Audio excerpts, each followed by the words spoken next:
I'm Tami McCarthy. And I'm Becki Fleischer. We're two soul sisters on the front lines of growth and transformation, getting real about it all. You know, sometimes we're totally in our woo-woo groove, walking on light. Yep. And other times, we lose our footing and end up tripping over those very same rays of sunshine. That's woo-woo in the real world.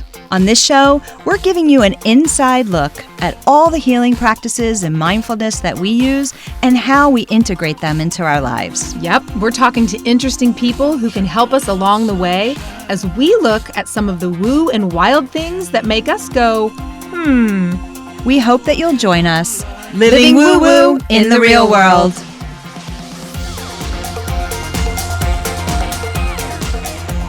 Here we are. I'm Tami McCarthy.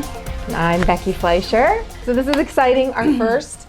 Well, I have to say, I'm a little nervous though because you have been doing the podcast thing. It's true, right? So you have about 50 episodes of your podcast out there in the world. Yeah. Unleash Your Soul Song. Yeah. Right. Yep.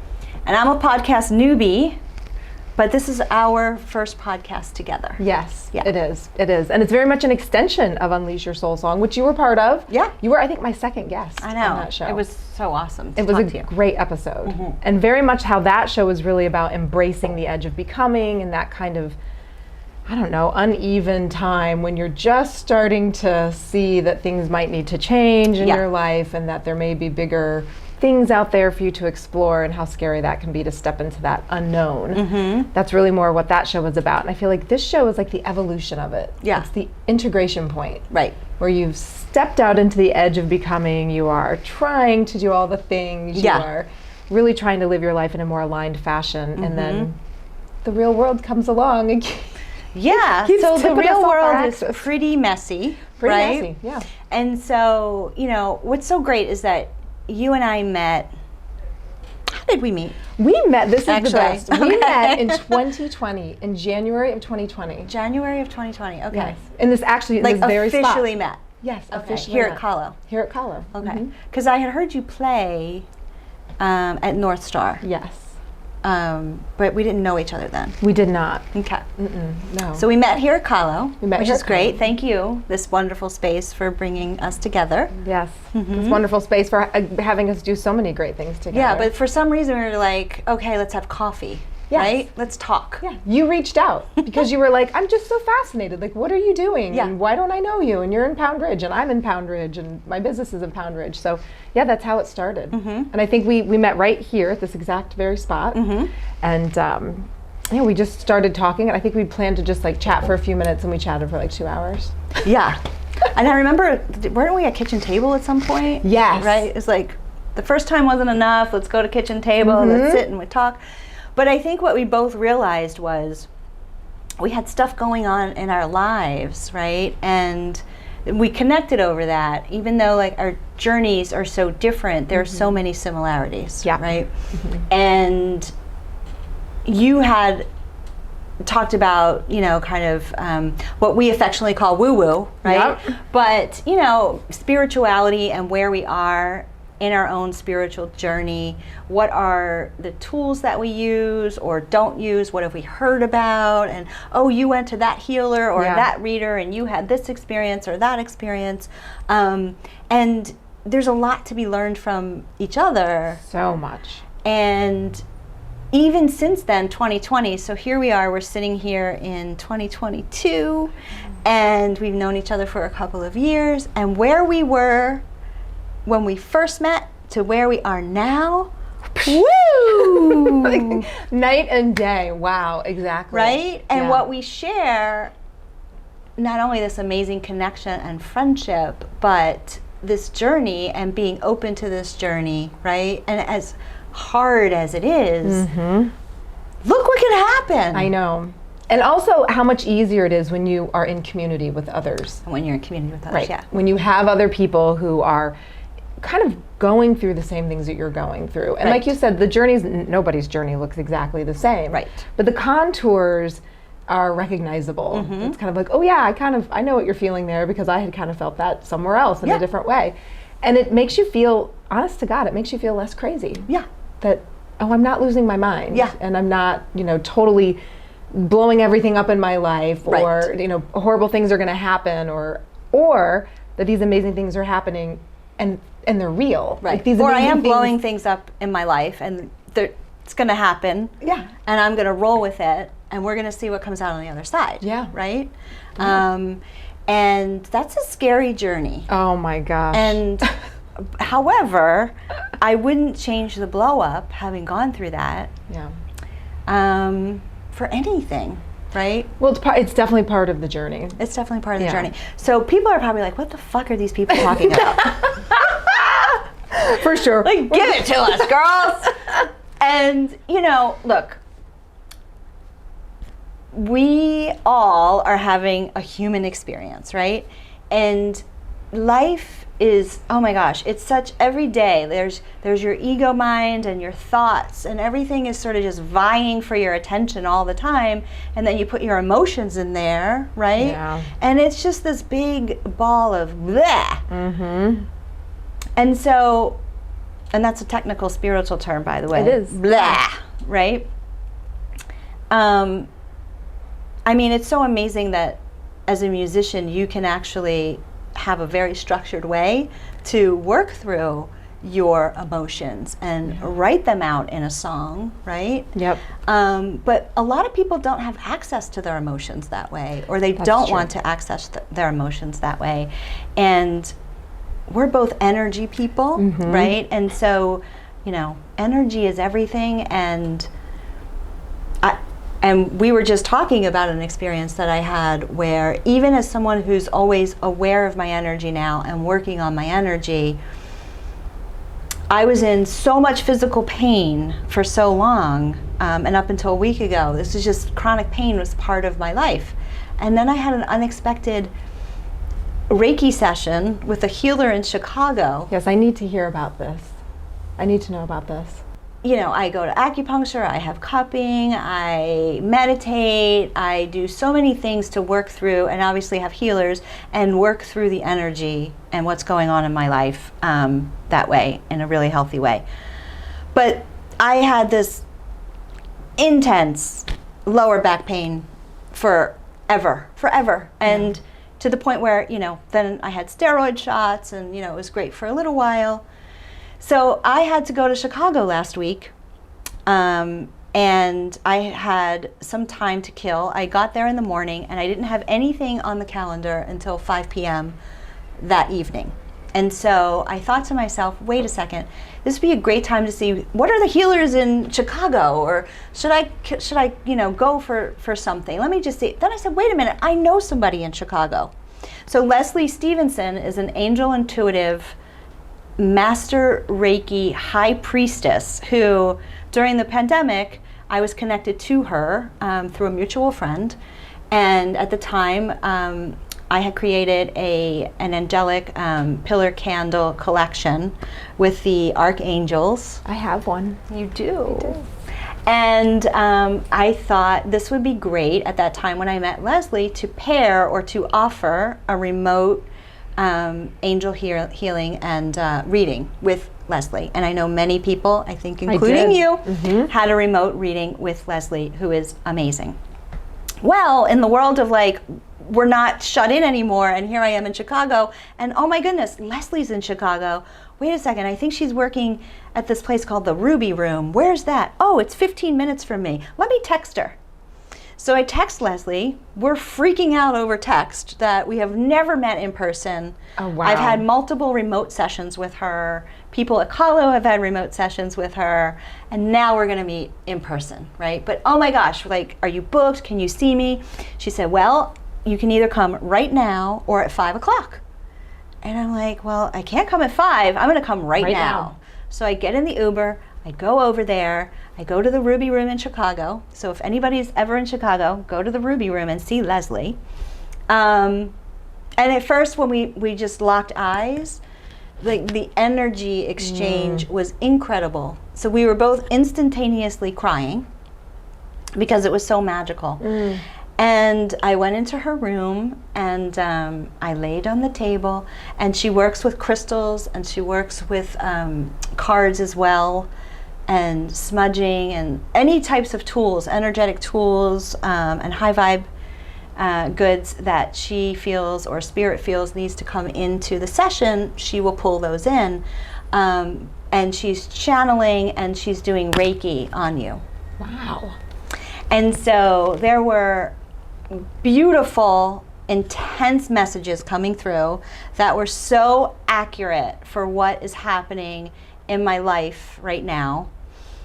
And I was crying a lot, and we both were, and there was just a lot to release. But when I got off the table and I left, I had no physical pain in my body. Crazy to me. And I still don't. Like, I'm wearing heels today, I'm walking around, and I would lay in bed and be in pain, and I have no pain.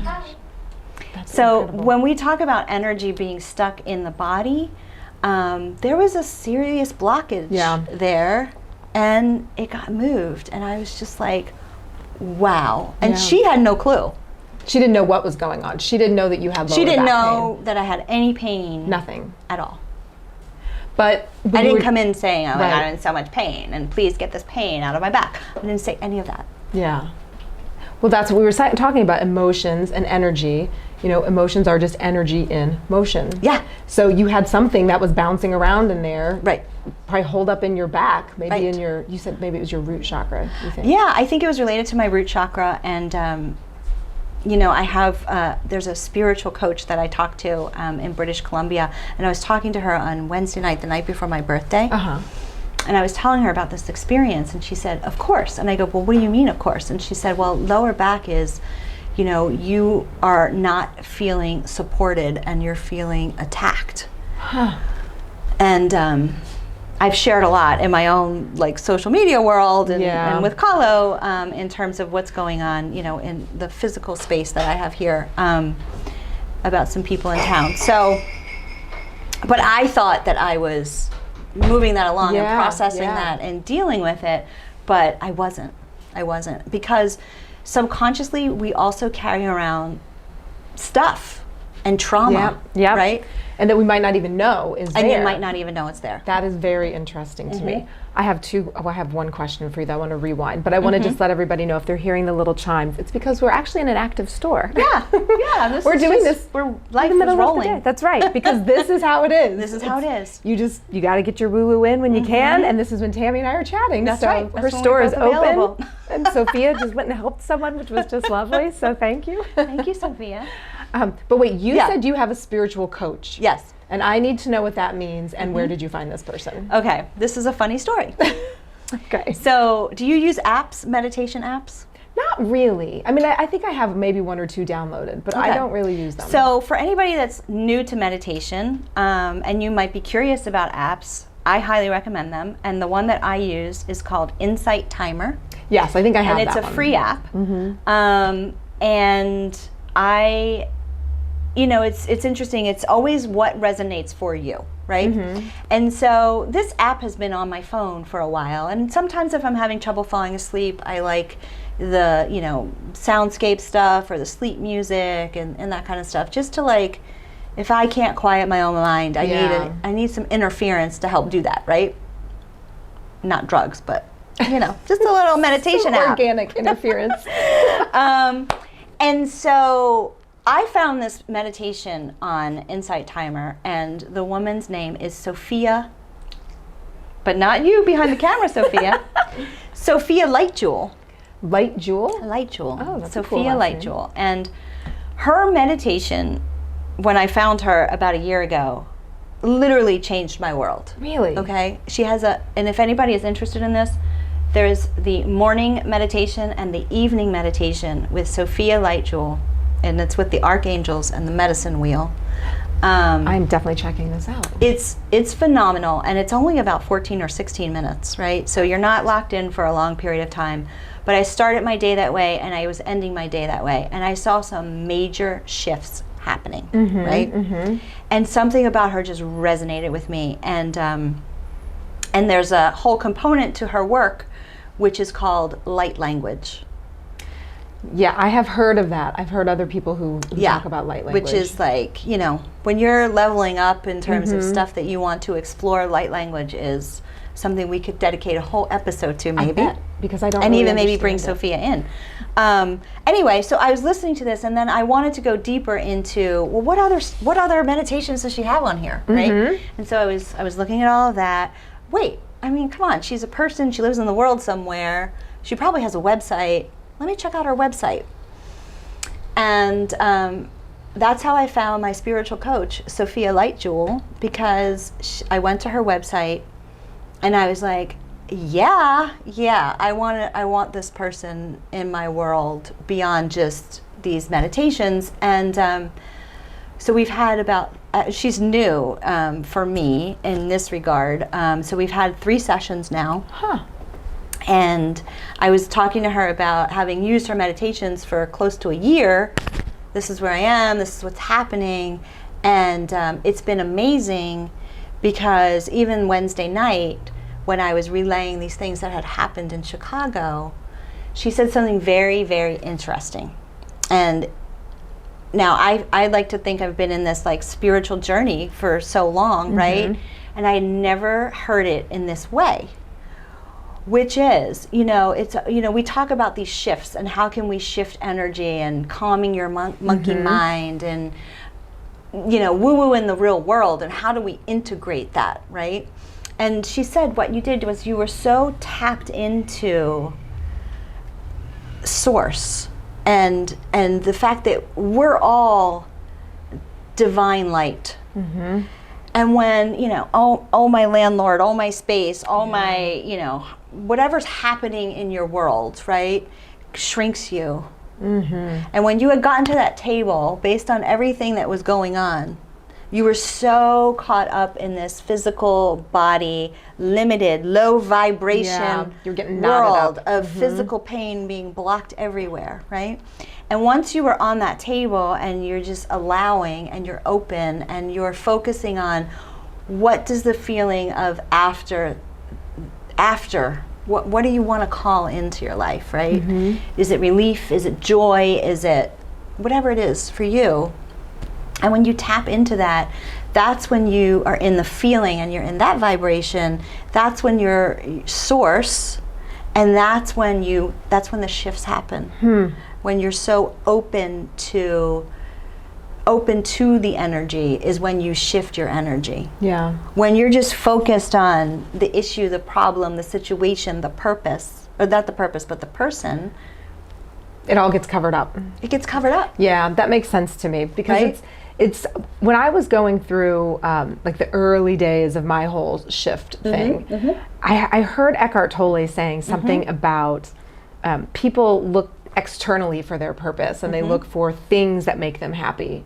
You know, oh, it's that thing that makes them really come alive. And he said that's where people get it wrong. It's not the external thing that's making someone come alive.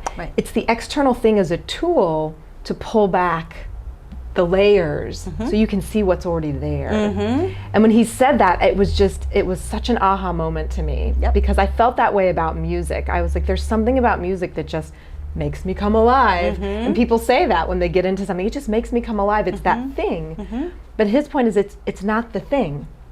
The thing is the tool. It's allowing yourself to come through. Yes. Yeah. It's like, it's the tool to crack away and to pull these layers off and to see, and so you can really kind of tap back into that, what you're saying, like that divine light. Right.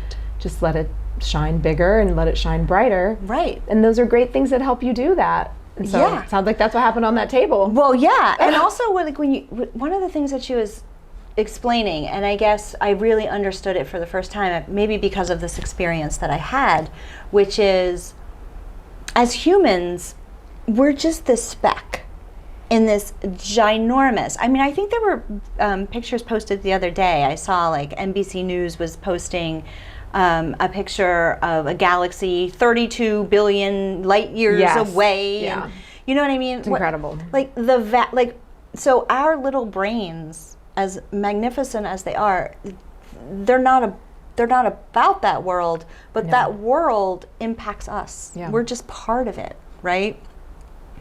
And so in terms of possibilities, and what we can create in our own lives, it's infinite. Yeah. But that means your mind has to melt away. Your ego has to melt away. You have to rein in your own energy, ground your own energy, right? And I think that's just like the biggest lesson I learned this past week is, or since I was on that table of, wait a minute. Yeah. Wait a minute. Let's just reel it all in and just like. Yeah, for me, that flip is in looking at it as, your mind, it is this amazing engine, basically. It's this amazing machine, but the machine shouldn't be in charge. Right. It really needs to be, your heart needs to be in charge, and then your mind makes manifest what your heart is telling it to do. Right. And I think, I know for the good, a good chunk of my life, I had it flip opposite. And I think a lot of people do. They don't trust, just like we started off saying, they don't trust their emotions. Right. They don't, and that was me. I was like, you can't trust your emotions. Emotions change. They, one day you feel good, the next day you feel sad. You can't keep going on these whims. Right. But that's all kind of when you're so dysregulated and you don't have things kind of dialed in and you're not centered and calm and grounded. When you're really grounded from that place of rootedness, the decisions come pretty clearly, and it is amazing. And I think that's where people get this whole manifestation thing. I don't know how much you manifest or how much it just happens because you get in line. Right. It's all alignment. It's all alignment. Once you're from that rooted, grounded place and you're moving from that desire, I think that then your mind is like, oh, I can do that. I can make anything happen. Yeah. I can start to see things or see connections or realize that certain things are in my life. Like you realize Leslie was in Chicago. Yeah. You didn't even think about that in advance. Right. But when you start to get dialed in, all of a sudden your brain can do the job it needs to do of making the connections. Yeah. And then you're open to signs, right? Yes. I mean, there's so many signs. Oh, I love them. And now, like, I'm seeing grasshoppers everywhere in the weirdest places. Like you live in my house. No, you don't live in my house, but you've been to my house. Yeah. And like the living room is 2 stories high. And today, there was a grasshopper outside the window sitting on the screen when I was walking out. And then the other day, there were 2 on my back kitchen deck, right? That's 3 grasshoppers in 2 days. Like, that's a sign. What's it mean? Right. So, Yeah. it's just amazing how you can really, this is all inside of us. And, I don't know if you know anything about Ayurveda, but I've been also trying to be a little bit more mindful about studying it. And so I recently enrolled into the Shakti school, which is an amazing Ayurveda school that focuses on modern feminine Ayurveda, which is very cool. But just what we were talking about and just what you said before, we come into this world all chunky and juicy and full of snot, basically, but all the good stuff, right? Right. Too. And, just so full of wonder and curiosity and, but we've come in, that's when our soul enters our body when we're born, right? And then so much happens to us from that moment. Yep. And who your ancestors were, who your mother and father are, the world you have grown up in. And so we get kind of, Ayurveda shows us that we get farther away from our natural state of being, how we were born as we go through life and the stages of life and the seasons of life even, right? Yeah. And the practice is really about how do we get back to that true nature that we were born with, which is something that I can totally relate to. And it's just an interesting concept too, to just start peeling away the conditioning and society and parents and obligations and responsibilities. And as you said, what does your heart tell you? Right. I didn't even know how to listen to my own heart. Nope. Me either. Nobody teaches you that in school. No. I mean, it would have saved a lot of trauma and drama, probably. It's difficult. In fact, and talking about the chakras, and I don't think I've ever talked about this on my show. I've talked about it with lots of my friends, and I think with you too. I did a lot of chakra vocal work with my vocal coach. And so there are bija mantras for each chakra. And so I did this whole series of things for a year where you chant the bija mantra for each chakra, but you do it takes like a half an hour for each one. And so you just do like the root chakra for 2 weeks, and then you move to the solar plexus and on and on. And it shows up in the voice. So when you hit a chakra where you have something's holding, it's hard to actually vocalize the sound. And which is so cool. We should have that vocal coach on. Yes. Yeah. So Marin was on Unleash Your Soul Song. She was, I think, one of my very first guests. Very, very popular episode. We should definitely have her back because even her journey has taken her beyond where she was when we spoke, I guess, 2 years ago. But, they each hold something, and there's a whole science behind how the chakras form at different ages and different things. But I got to tell you, I had moments with each of my chakras. But when I got to the heart chakra, she was like, I'm not worried. Your heart chakra's great. You're a loving person, this, that, and the other, which, is true. I think that most people are. But I had a moment where I was doing the heart chakra bija mantra, and I all of a sudden just got full, and I mean flooded with, it was almost like a movie screen of times in my life when my heart was telling me to say something, speak up, say something that's not right, and you know that that's not right, or that's not what you really need, or not what you really want, and this is, and you didn't speak up. And for me, it was in a time when I was in really deep discernment about my marriage and what I was doing there. And it was really a lot of the times in my marriage when it was like, you were meant to speak up and say something. But what hit me beyond just the, why didn't you speak up and say something? It was, you denied yourself, but you denied that other person. It was, I was telling you something to bring to the table, to put on the table, to make you both look at it. That was for both of you. And that's, it got me. I couldn't finish the mantra. I could not stop crying because I just was like, oh my gosh, I blocked it so much. I had a major throat block, which is interesting as a singer. But I had a major throat block, and that was part of it. It was just like this bottleneck that I had created of, I'm not going to say anything that would make waves. I'm not going to, push for my, way. I'm always just going to be accommodating or whatever it was. And I just thought, oh my gosh, wow. It was a major release. It was a major energy shift again. And when that happens, it's so powerful. So powerful. Right? And myself, when I hear something like that, I'm just like, why wouldn't anybody want to access that? Because it's painful. But that's the thing, that's right? Why. It's the ego says, no, we just want to keep you comfortable and, don't feel that pain and don't go there.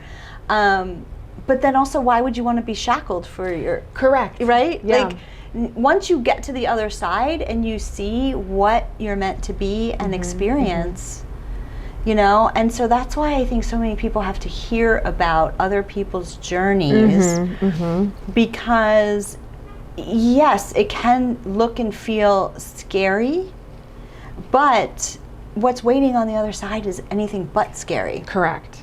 No, it's completely liberating. It's a joyful, absolutely. And these chakras are powerful, man. They are. Just like your chakra story, and then, I was on vacation in Florida, and I had that chakra balancing session, and I almost canceled it. And in fact, it was like chakra balancing and a massage.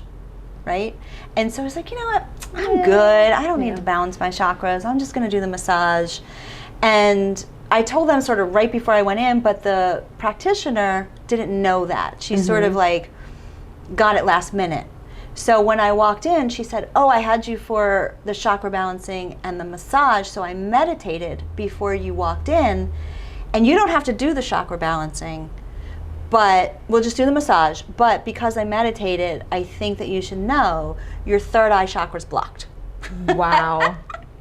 So what did I do? I'm like, oh, I'm getting the whole thing now because you need to unblock this. Unblock that, I'm not please. walking out of here with a blocked third eye chakra.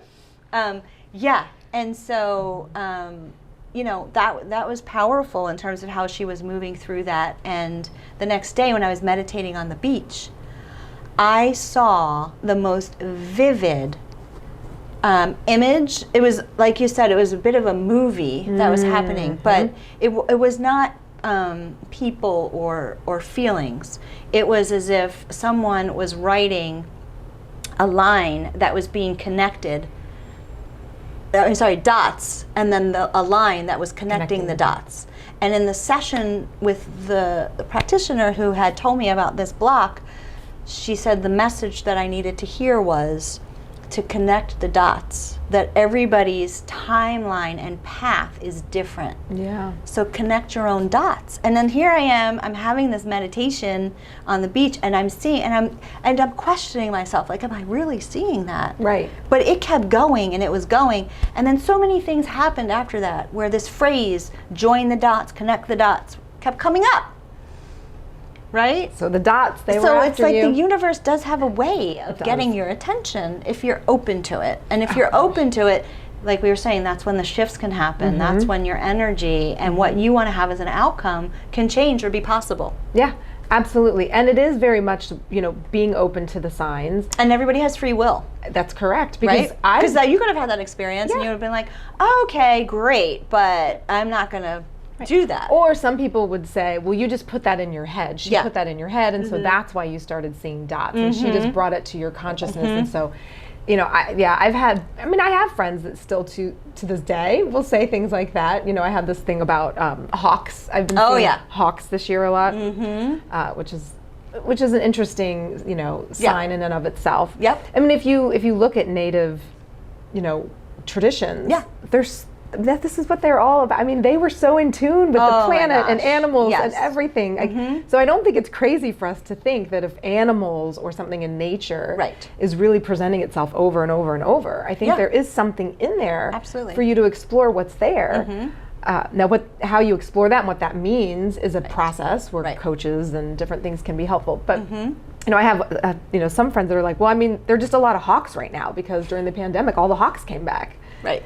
Which, you know, maybe I would have thought that 2 years ago. Like, we're pretty far out of hawks? it. Right, exactly. I mean, like, are these hawks like literally landing on the ground? Right. Did a hawk drop a bird's nest, which is what happened to me? Yeah, amazing. Literally dropped a bird's nest 10 feet away from me. Like, did that hawk do that to you? Like, I had like major things, but I get it because that was me. Yeah. That was totally me 5 years ago. I would have just. But it's because part of it is I didn't have time. That's the other piece of this, like why people don't do it. It does take time because you do have to slow down and you have to carve out the time to be quiet, to start to get centered. Yeah. And it doesn't happen fast. It doesn't. It takes time. And yeah, I mean, anybody that tells you that there's any kind of quick fix out there, it's just not true. It's not true. And also, you know, depending on, you know, who's watching and listening, it's also not about telling the future. No. Right? A lot of people are like, I don't want to know about my future. It's not really about that either. No, it has much more to do about how you're living and presenting in the present and what you're doing right now. Yeah. And really understanding. For me, that's, I think, what keeps me hooked in all of it. It's the greater understanding of myself, but more importantly, myself in connection to a bigger, you know, unitive force field, a bigger, like, divine force field, and what's my piece in that, and how am I connected to that, and how's that connected to me? Right. And so for me, that's really kind of the motivator of why I'm so interested in all of this. And it's funny because when you were talking about, you know, the whole getting back to when you were younger, you know, we come out whole. So much of this that I've uncovered for myself and how I feel for myself, none of it feels that foreign. Right. It all feels really familiar. Perfect. You know, like it feels strangely familiar, even though I can look at myself and say, I am completely different than I was 5 to 10 years ago. Right. But I still feel like I've been this way my whole life. Right. So it's a weird paradox. A weird dance. And then also, you know, finding your true self, that voice that was muffled, right? Like, I was in an acting class with a pretty well-known guy, And this was a few years ago. It's not the guy you're probably thinking of. But, and he said to me, I need you to do an exercise. And I said, okay. And he said, I want you to sit down and I want you to write a letter to yourself, like tonight when you go home or whenever. And I want you to really think about and answer this question. When did I lose my voice? Ugh. I don't like that question. Right? And I looked at him and I was like, well, what do you mean? And he said, you're a great actress, but you're holding back. Oh no. Right? You're holding back and you're not putting your voice out there. You're, why? I was Getting like, hot man, and sweaty over right? here. I'm like, Jesus. Anyway. Yeah. Um, That's a hard question to. that stops you in your tracks. It stops you in your tracks. And it's those moments where you go, oh, wait a minute. I guess I'm not pulling the wool over everybody's eyes, right? And you can't. You can only keep pulling the wool over your own eyes. That's and right. Yeah. That's not going to work. No, it doesn't work. And I'm laughing because when I got back into music, I was musical as a child, got back into it as an adult. When I got back into it as an adult, I was mostly playing guitar.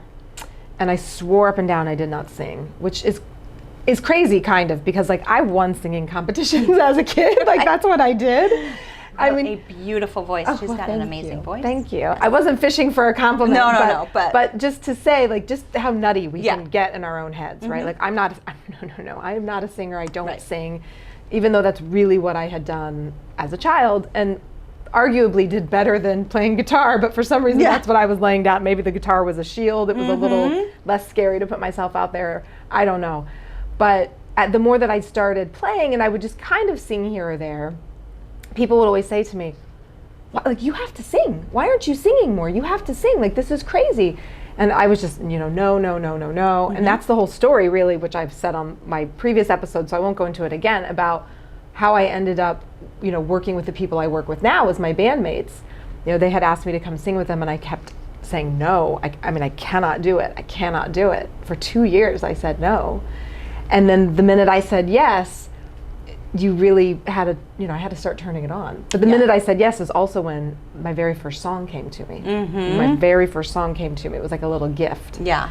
But yeah, I can remember early days singing with these guys. By the way, I don't want to just go over that comment. But the moment you said yes. Yes, the moment I said yes. The day. The song came to you. The song came. Right? Come on. The second you were open to it, yeah, this amazing, beautiful thing happened. That's right. And that was the thing I wanted as a child. I wanted to write music, but I didn't know how. I didn't have the right teachers. I didn't have the right, I don't know what it was. Songs never came to me as a kid. And that's all I really wanted musically. I felt like musically I did everything else I wanted to do as a kid. That was the one thing. And I literally sent the email to these guys saying, do you need a female singer? And I'm like, can I do this? What did I just do? Yeah. And I went downstairs and started strumming my guitar, and out came the song. The whole song, the whole thing. Right. Which is crazy in and of itself. Yeah. But yeah. Yeah. So. But that's how it works. That is how it works. As my friend Eve says, whenever we talk about these things, that's what she says. That's how it works. And that is how it works. And just trust it. Just trust it. That's my theme for the year, is to just trust it. Absolutely. Just trust it and go with it. Yeah. Right. But that's the scary part. Super scary. Because you don't know where it goes. And you don't really have control over where it goes. I don't like that so much. No. No. I don't like not having control over where stuff goes, Tami. Me neither. That's the worst. That's where the real world comes, crashing into our woo-woo world. But that's okay. We've got selenite wands. Yes, they keep us you take cleared yours, out. I know. And we can just Wonder Twin powers activate. Exactly. There you go. Oh my goodness. Well, what do you think? Should we bring it around for these people? We should. What do you think, Sophia? I feel like I've lost track of time. I don't even know how long we've been. 45 minutes. Oh, well, that's probably wow.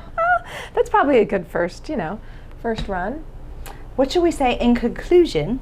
In conclusion? Well, maybe you should Yeah, we could play Almost out. out. We could play out, or just in conclusion. I mean, I just think Or whatever. what people have to look forward to with the show. Yeah. Yeah, I mean, we have lots of ideas. I think what people have to look forward to is we won't always be sitting down like this. Nope. Nope. No, we're not. We might be running around in the world, showing some woo-woo in the real world. We may bring in healers and practitioners and who knows what. The world is vast, and if you are a woo-woo curious person, we will hold your hand and we will show you that there's really nothing to be scared of. That's right. And we're curious right there along with you. Yeah, maybe you'll So, teach us something. That's right. And we also want to to know what works for other people. Yes. We can tell you what we've experienced, what's helped, what hasn't helped, what works, what doesn't work. Yeah. But I think within 5 or 10 minutes of us talking about doing the show, we got like a Google Doc set up, and it's We do. jam full of ideas have a Google of Doc. people that we want to have on, and Yes. things we want to do, and things we want to talk about. So Yeah, I mean, it's exciting. it is exciting. It's a lot of fun, and I'm super excited to do this with you. I am so excited to do it with excited. you. Yippee. Well, you know, we've got water. Maybe in the evening sometime we do this. We might have wine, but We should. That's for stay sure. hydrated Stay hydrated. so your frequency can stay elevated. as elevated as possible. Exactly. Well, they say, you know, your vibe attracts your tribe, right? True. I think there's truth to that. I think there is too. That is very true. And that's another scary thing, which was a whole nother topic we don't have to go into right now. But when you do change your vibe, when you do start to change, things around you start to change too. Right. And that can be scary. Yeah. But we'll be on the other side. That's right. We're on the other side. Until next time. Indeed. Peace out.